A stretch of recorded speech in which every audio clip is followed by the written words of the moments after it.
Vasudevaya. Om Namo Bhagavate Vasudevaya. Om Namo Bhagavate Vasudevaya. Narayanam Namaskritya Naram Chaiva Narottamam Devam Saraswatim Vyasam Tato Jayamudire Nashtaprayeshu Bhadreshu Nityam Bhagavata Sevaya Bhagavati Ruttama Shloke Bhaktir Bhavati Naishtiki Krishnaya Vasudevaya Devaki Nandanaya Cha Nandagopa Kumaraya Govindaya Namo Namah. Reading from Srimad Bhagavatam, Canto 10, Chapter 15, verses 27 to, I suppose, 31.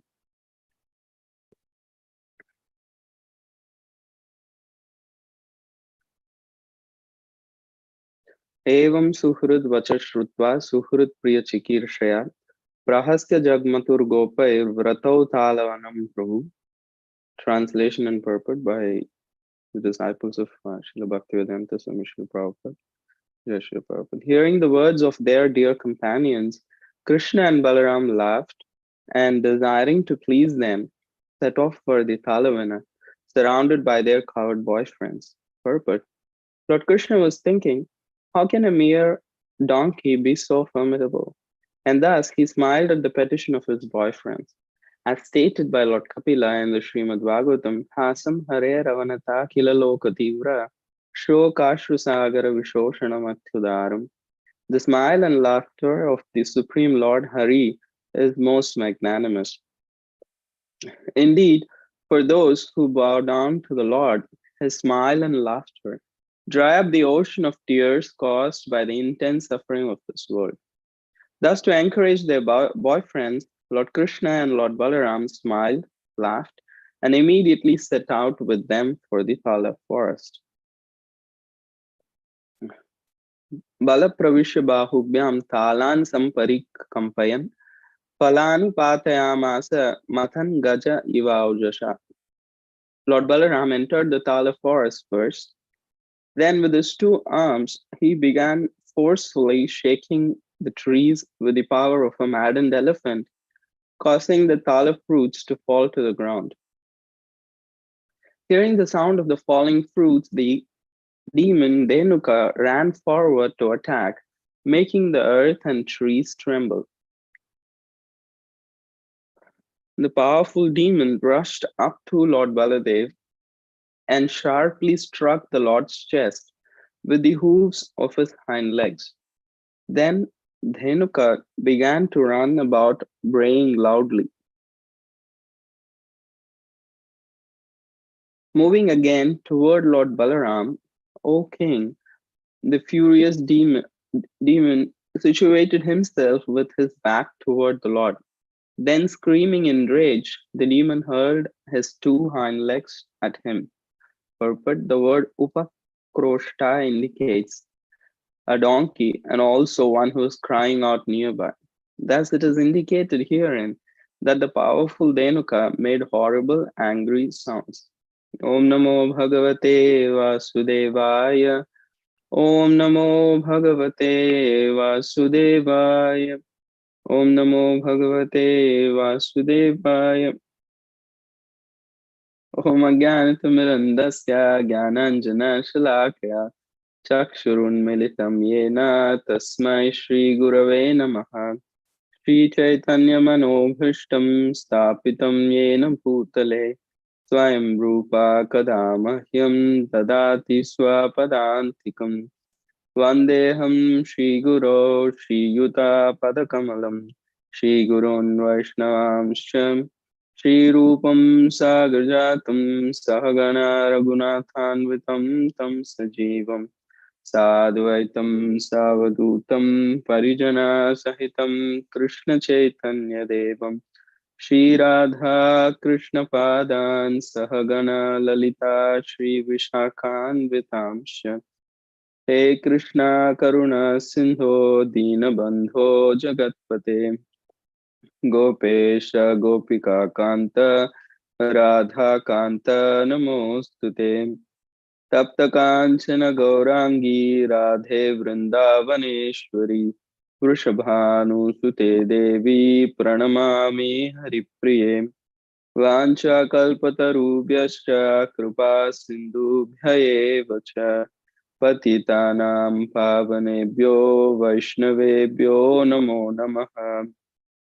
Jai Shri Krishna Chaitanya Prabhu Nityananda Shri Advaita Gadadhar Srivasadi Gauram Bhaktavrinda. Hare Krishna Krishna Krishna Hare Hare Hare Rama Rama Rama Hare Hare. Hare Krishna. So the pastime of Dhenukasura that we had started to discuss from like at least yesterday were so in this pastime of Dhenukasura we are reading here that how after hearing the boys Krishna and Balaram desiring to please the boys set off to the forest, and there it is Lord Balaram who enters the forest first, and he shakes the trees with his powerful hands. He shakes the trees so that the fruits are falling to the ground. And hearing the fruits falling, the demon is rushing towards them, and especially he is attacking Balaramji first. So this is what is the theme today we are being presented from these pages of Srimad Bhagavatam. So it's quite the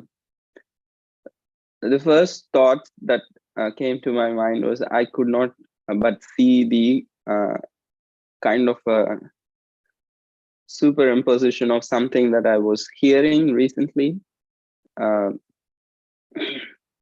How it is usually how we receive bhakti. We receive bhakti by the mercy of a devotee.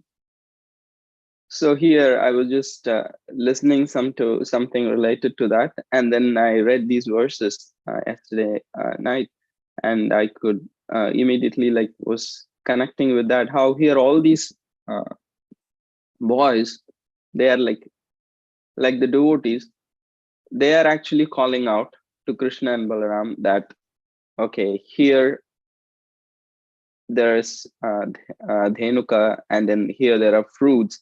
We want to go there. So once the devotees develop the desire, okay, let this person become a devotee. Let there be devotional service in this place.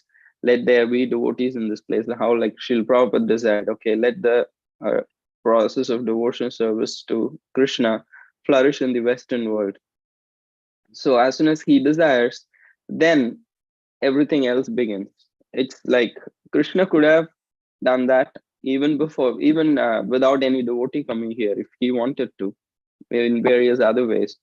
But surely it was when Srila Prabhupada took that active desire, okay, let there be devotion service in this place. So then everything else begins. Then actually Krishna and Balaram, who's representing Guru and Krishna, who's the Adi Guru Balaram, Guru and Krishna, then they actually take interest. So it is said, Guru Krishna Prasade Pai Bhakti Lata Bij. Brahmanda Pramite Kona Bhagyavan Jiva. Means the Jiva is called as, what is the qualification of the Jiva to receive Bhakti? The Jiva is actually Bhagyavan. That means like he's just fortunate. That means everybody is fortunate. However, here the specific of being fortunate is some devotee actually takes pity, becomes merciful. That is the fortune. Otherwise, there is no other explanation for that. Suddenly, some devotees becomes fortunate and they think, okay, let me go around, distribute prasad, distribute books, do kirtan, reach out to other people. So that is our fortune. That's how we are made in devotional service. So Guru Krishna Prasadepai. Then what happens is, then there is intervention of Guru and Krishna in our lives. When a devotee shows his or her mercy upon us. So here, similarly, Krishna and Balaram, they are like, okay, let's go to Talavan forest and take these fruits from the forest and give it for my friends to enjoy. So they are actually coming to the forest. So similarly, the devotees, first, especially uh, here it is Balaramji who is shaking. So when we actually come to the devotional service, the instructions of the spiritual master, they form the foundation. So it is the spiritual master's instructions that forms the foundation of one's spiritual life, and they are like shaking our illusion. So we are very attached to many things like these fruits in the tree. So to shed those attachments causes the demon like the Enuka within our hearts. Like it's very intolerable for us when we had to give up our false ego and become humble with other devotees in a particular situation. In general, as just a person who's being, who has to be humble, who has to be tolerant, to be a person of not expecting respect, offering respect to others, to to be a person like that, to give up our attachments to this world in many ways and forms. It's very intolerable for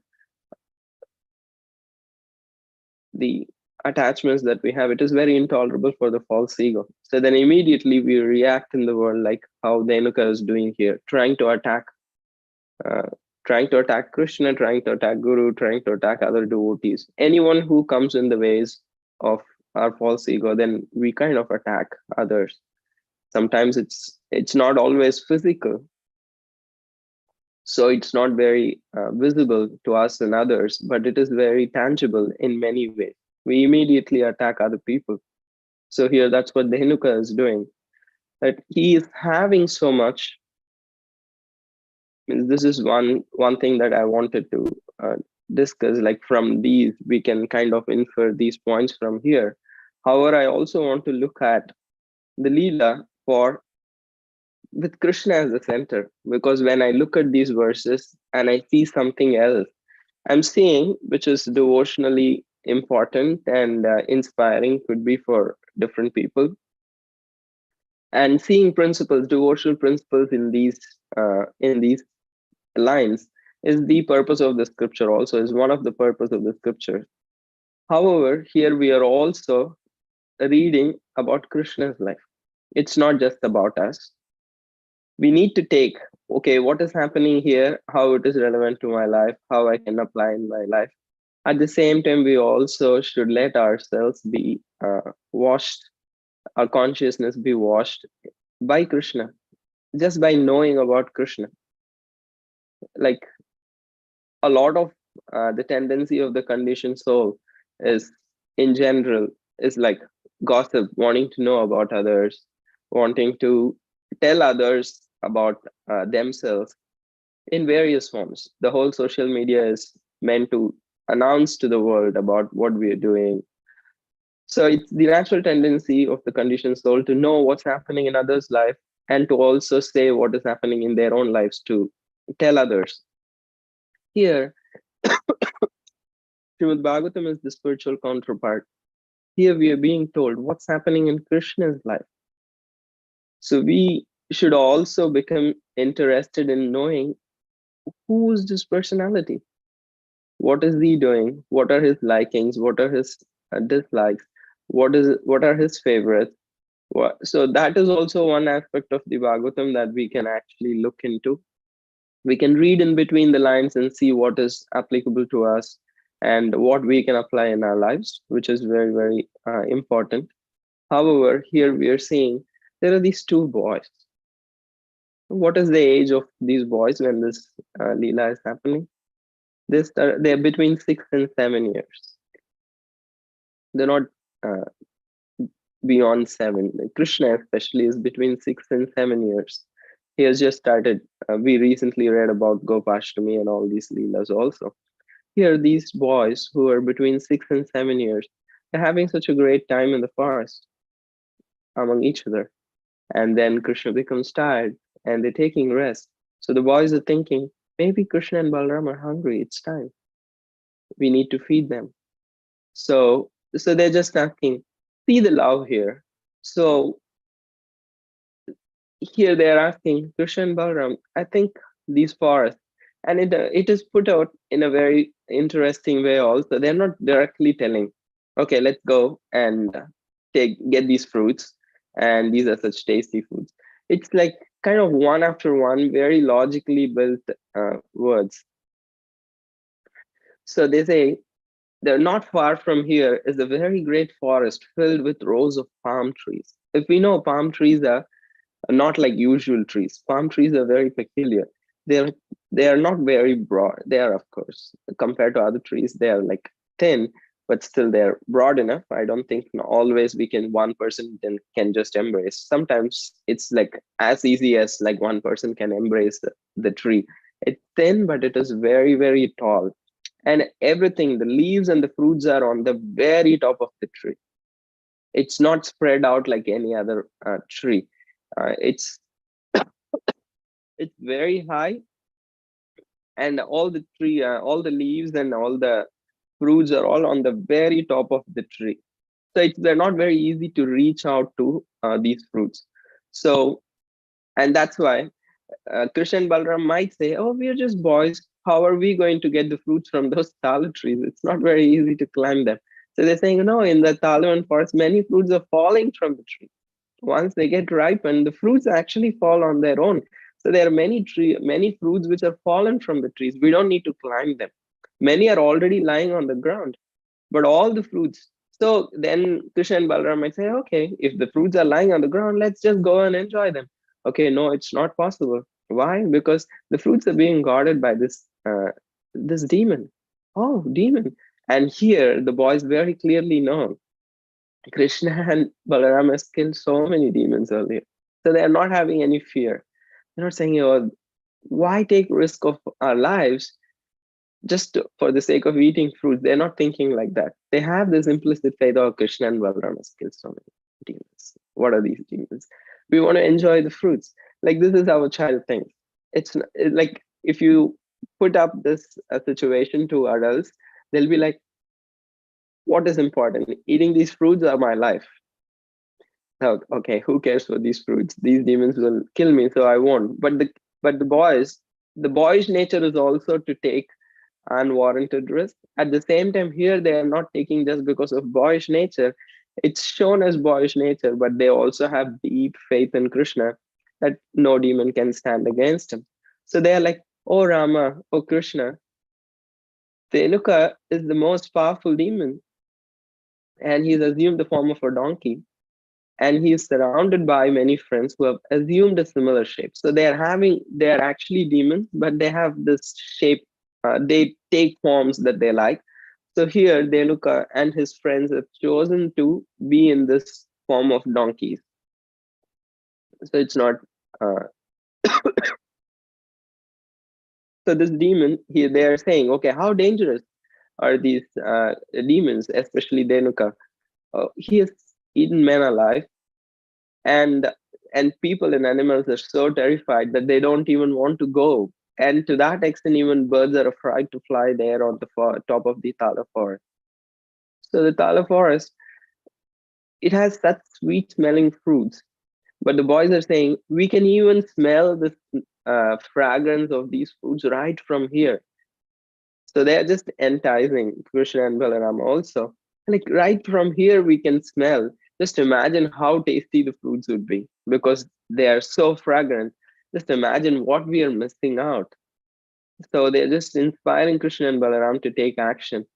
So, and then they directly ask, please get those fruits for us. So now they have built the case very clearly that how it's very easy to reach those fruits and how amazing those fruits are. And the risk that they have to take, oh, it's not a big deal. Like the demon, he has eaten men alive, but we don't bother. Let's go to Krishna. What is that idea? That means like this demon has eaten men alive. And why wouldn't these boys be afraid of those demons? They're just like, they have this faith that Krishna will take care. So here, and please get those fruits for us. Our minds are so attracted by their aroma. The minds are already attracted. So don't try to speak against, because once our minds become attracted to something, logic does not work usually. The whole world can say how this is not the right direction to go, but once our minds are attached to something, oh, then nobody can. It's very difficult to change our opinion. Intelligence takes a backseat. That's how the world of advertisement works.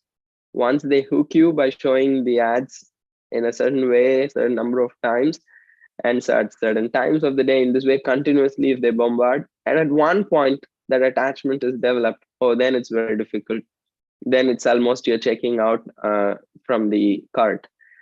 That's the next thing that you're realizing you have already bought it. So here they are like, oh, our minds are so attracted by their aroma. Our desire to have those fruits is very great.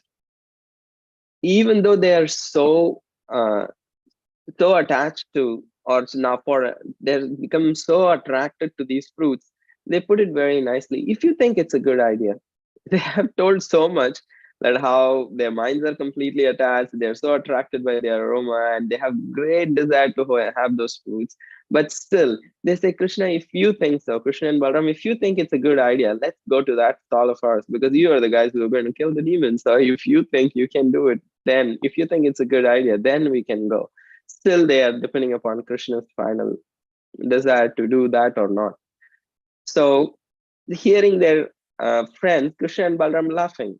Today, that's what the verse we are seeing. The picture today, Bhagavatam is presented to us. Krishna and Balram are just smiling. Why? Because they understand what's going to come up and what the boys are having in their minds, because they are not asking just because they want to eat the fruits. They want actually Krishna and Balaram to not be hungry also. So that's why they're just laughing and desiring to please them. So here, why Krishna and Balaram are taking this action, they just want to please the boys. And why the boys want to go there, because they just want Krishna and Balaram to enjoy. So this is the spiritual world.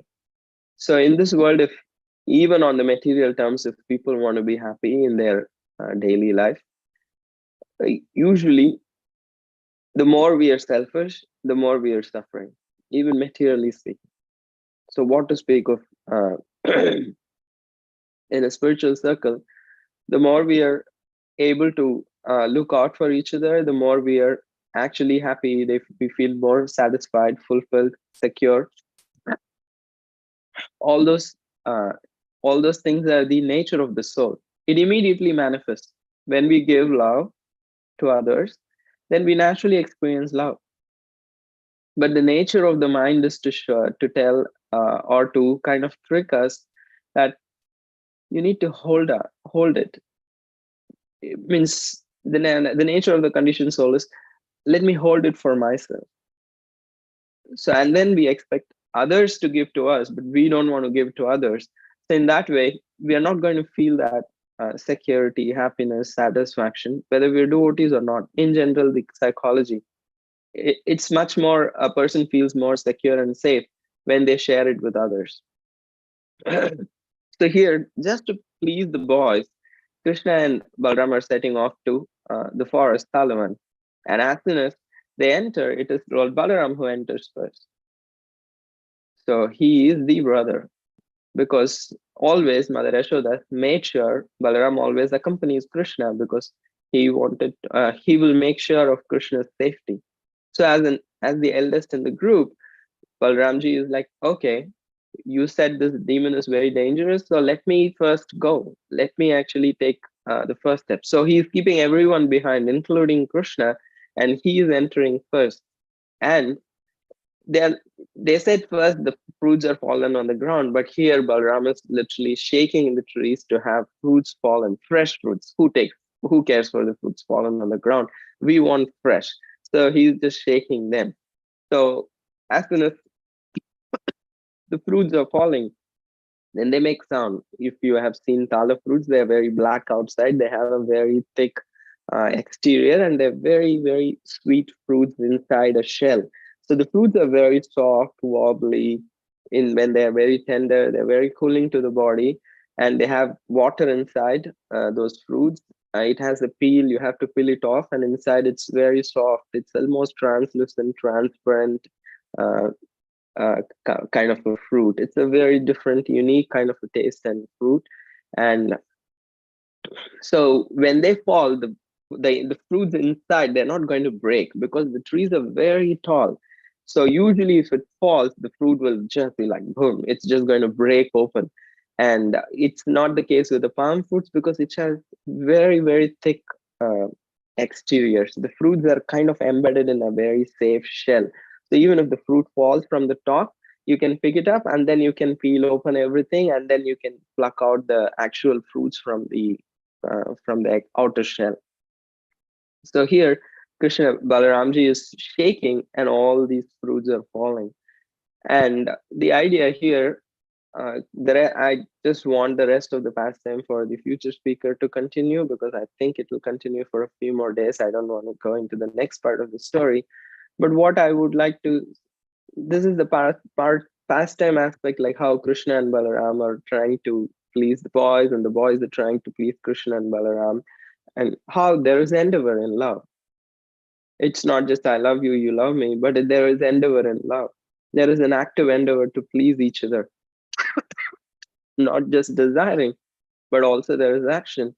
Balaramji personally is working hard to please the boys. So there are many demons that come in the Krishna Leela.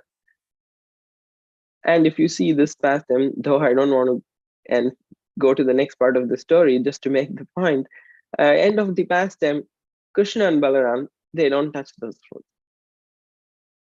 They don't touch those fruits because it becomes contaminated by these demons' blood.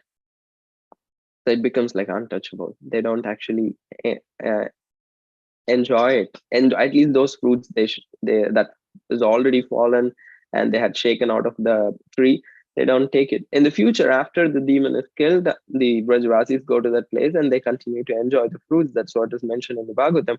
But at that particular incident, they don't actually enjoy.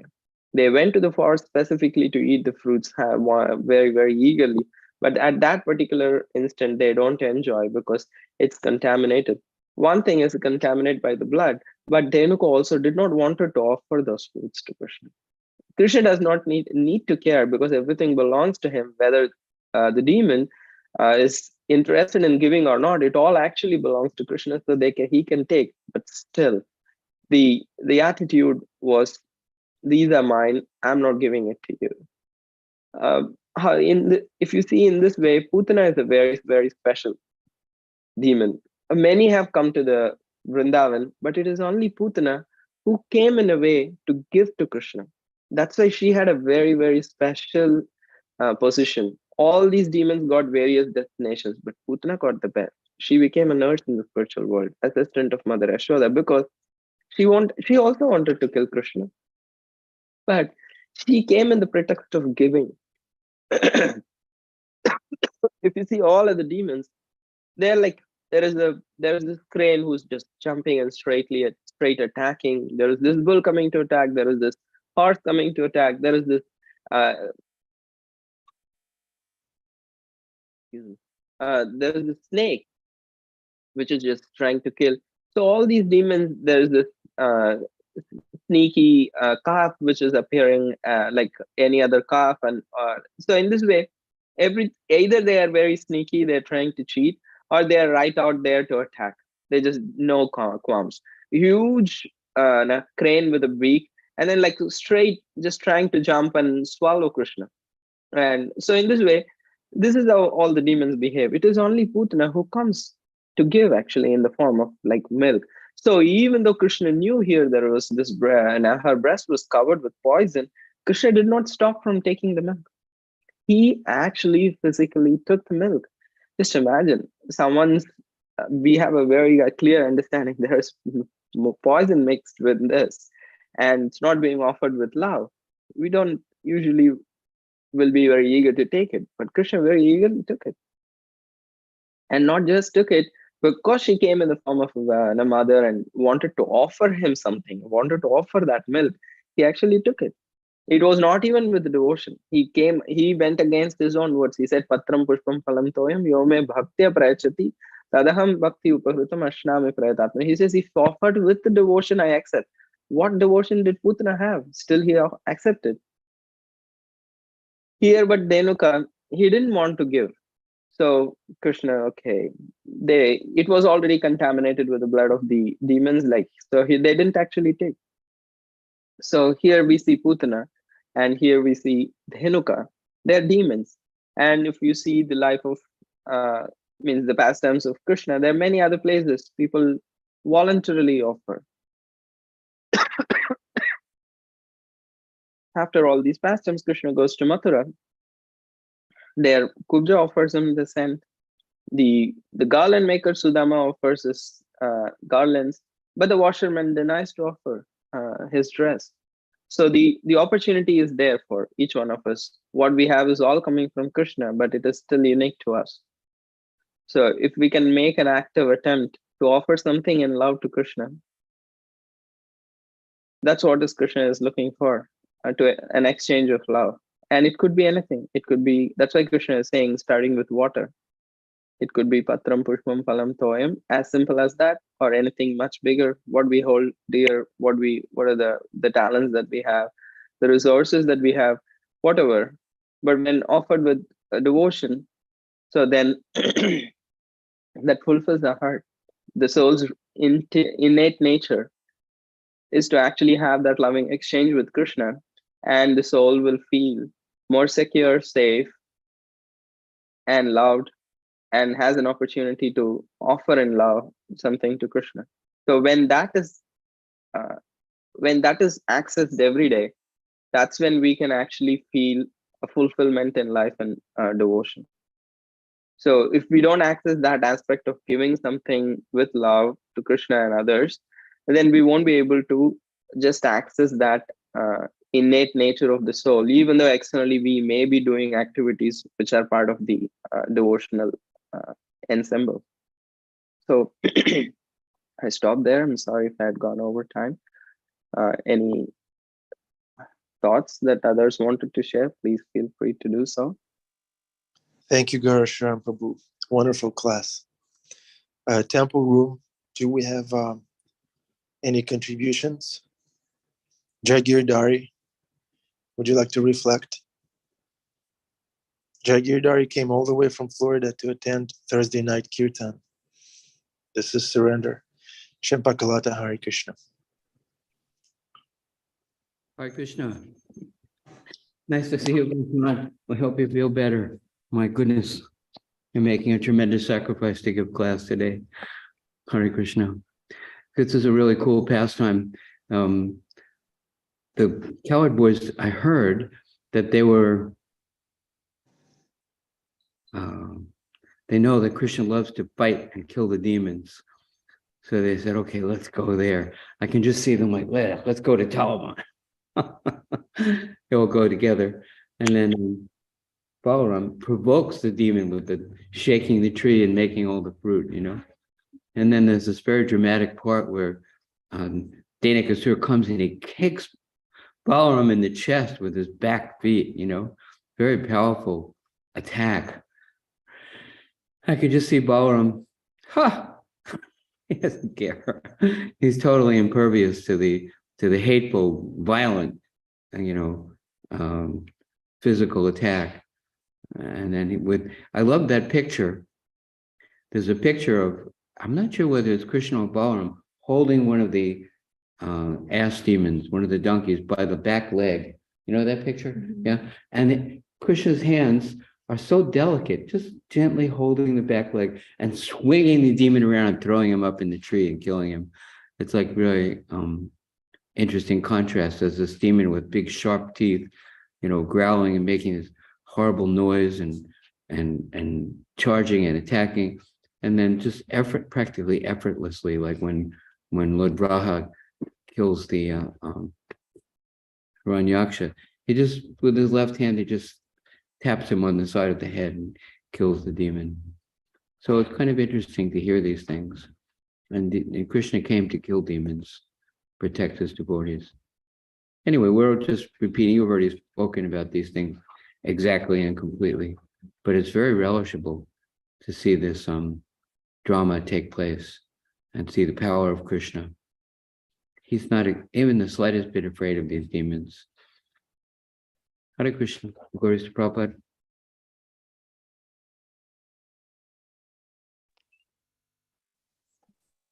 Anything else? Anand Bihari Prabhu or others? Yeah, a reflection. So Dhenukasura was the worst amongst the demons because he wouldn't give. So we know that when we don't want to give, that puts us in that category of not givers, worst of the demons. So we're not surprised Gaura Sharan is given class despite feeling under the weather. He wants to give class. Yeah, Putana wants to give. I'm taking all of your association, just want to get out of my ignorance in some way or other. Oh, you're taking also. Okay. Ananda Manjari, you have your hand up. Yes, Hare Krishna. I also want to add to this point of giving, and it gives me a lot of solace to hear, because I can also see this beautiful need to secure the sense of love and the sense of reciprocation that we are looking for, and we just have to understand that we are just not doing in the right way. And so to just hear the words of like, actually through giving, this is the greatest security that we can have, through offering to Krishna, this is our greatest security, which we shouldn't even seek for, but it's going to be coming as being provided for and protected. That's a lot of solace to hear. Thank you. Thank you for sharing that. Since we have few minutes, I just thought of sharing some other. It's not like super connected or anything. Just what came to my mind when speaking about fruits and forest. There in Ramayana, there is one small sweet account. Hanuman and the other monkeys, they have set out to search for Mother Sita, and they find Mother Sita, Hanumanji specifically, and they're back to the kingdom of Kishkinda, where they all belong to. Their king Sugriva is living, and they have actually passed the time that was set by Sugriva to find Mother Sita. He had given them a certain boundary of time, like within these number of days, if you don't, that's it. If you don't find, that's all, that's where he stops. So they have crossed that time limit, so they were very afraid. But now that they have found Mother Sita, so they come back into the kingdom of Kishkinda. At the outskirts of Kishkinda, there is a special forest called as Madhuvan. Sugriva has reserved this forest just for himself and his close-knit family for their recreation. So it's a very reserved private forest. Nobody else is allowed there. Few security. And there is a big monkey called Dadimukha. He actually guards this particular forest. And all these monkeys they're coming back on their way to meet Sugriva, and they set their eyes on this forest. And then they tell Hanumanji, see, we have been so actually tired, stressed in our attempts. We have been very, very deprived of any proper food or everything. We have performed so many austerities. And now that we have found Mother Sita, I think we want to go and enjoy there. And Hanumanji is like, no, Lord Ram must be very mortified. Like, he's looking for Mother Sita. And if he comes to know, he will be relieved. He will be happy to know that Mother Sita is found. So we can't waste any moment. We cannot waste time. So the monkeys say, okay, you can go ahead. But at least let us go in. We don't need all of us to go because we are afraid of Sugriva. But we also want to enjoy that. Just the monkeys, they could not control their desire to enjoy the forest. After a long time, they're looking at these wonderful fruits. Honey, it is said that honey would drip from the comb and it would be on the ground. Honey would be flowing on the ground, and so many wonderful fruits and nice shade and everything. So they just were so overwhelmed with the thoughts of enjoying that. They say, Hanumanji, just help us get in, and then you can go and inform. So they actually go in and they go crazy. They literally destroy the forest in the act of trying to enjoy the forest, because that's the nature of the monkeys. They literally cause full havoc. and they overpower the Dadimuka, the guard, and then they go in and they try to enjoy. In their pursuit of enjoyment, a complete havoc. The forest is like literally destroyed, and this security is like, oh my god, like I have to go inform the king immediately, otherwise I'll be like reprimanded. So he rushes, and then he rushes even before Hanumanji is still inside. Like he rushes first, and then tells Sugriva that all these monkeys headed by Hanuman, they have come and they have entered this your private forest, and they are completely destroying it. And Sugriva immediately laughs. He's not disturbed. He is like immediately very, very happy. Guess why he is happy?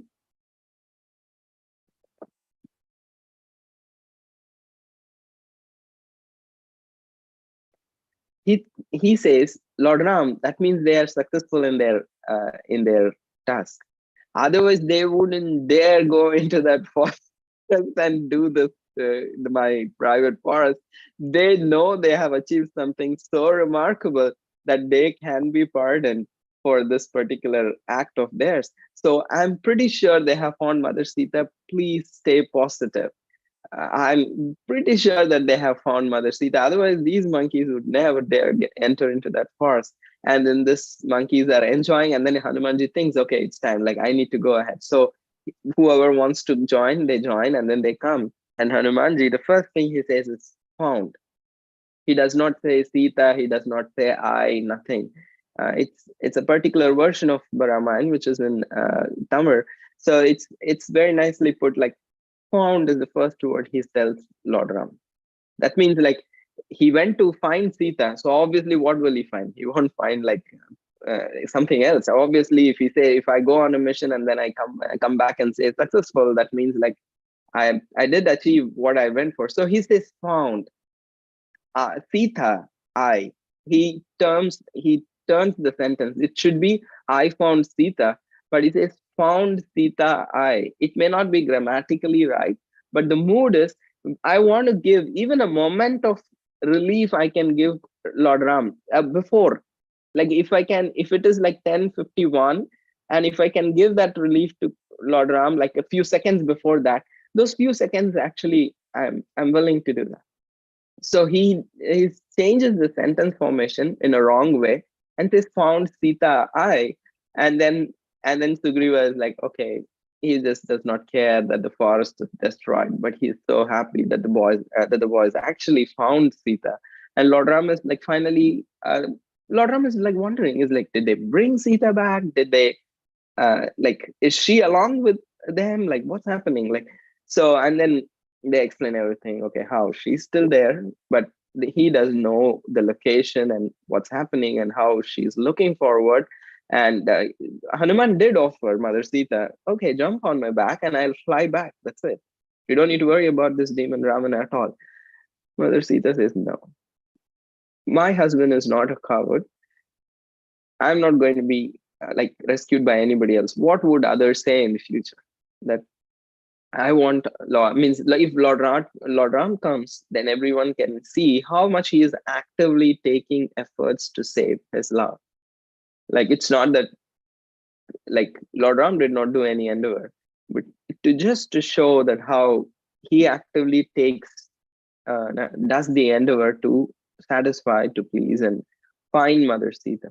So I think the Shankar is being blown. So thank you very much for this opportunity to share Srimad Bhagavatam. Grantraj Srimad Bhagavatam ki jai.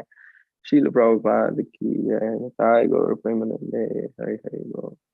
Gaura Sharan Prabhu ki jai. Thank you, Prabhu.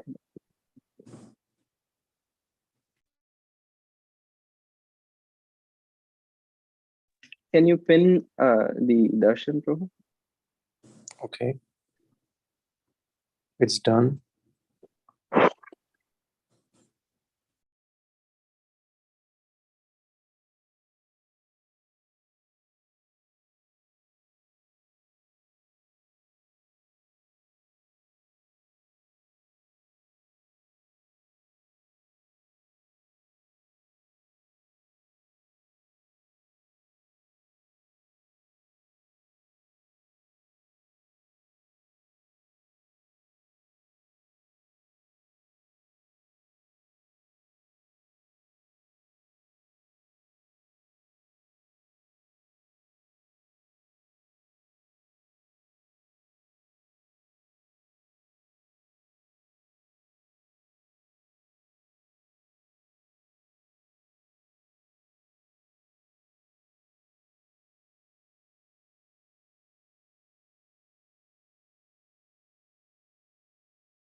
All right.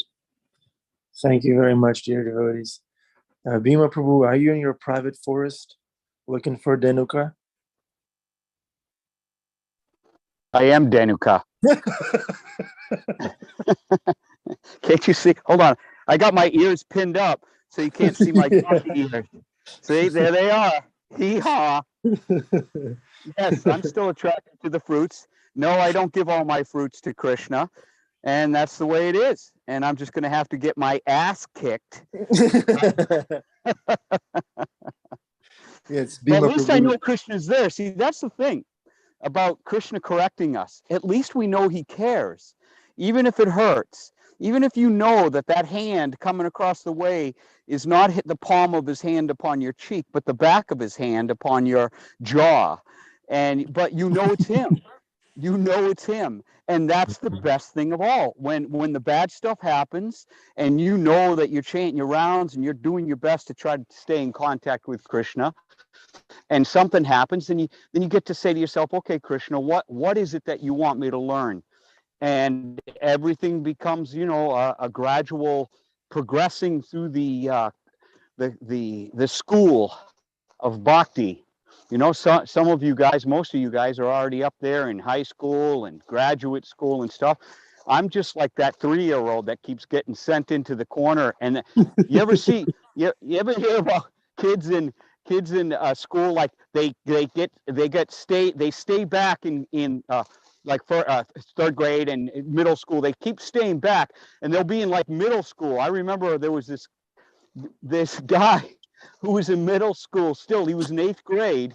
He had a mustache. He was growing hair because he got put back. So that's me, man. I keep getting put back into this lifetime to learn. And so here I am in my forest, and there's no fruit out here. I'm starting to realize there's no fruit. There's nothing out here. So I guess I'll join you guys. Hare Krishna. That's all I got to say. Thank Hee you. haw. Thank you, Bhima Prabhu. Bhima Prabhu The is best part of the class, Prabhu. Thank you. It's Bhima Prabhu's humility and sense of humor. Thank you, Bhima Prabhu. By the way, I looked that up. The word "s" is a scientific way to call that animal. When there's like African ass, Middle Eastern ass, it's all scientific. It's It's not scientific. It's etymologically comes from the Latin and the Hebrew "asina," which means beast of burden. Okay, so when you get married, you have to tell your wife, "I'm not going to be your beast of burden."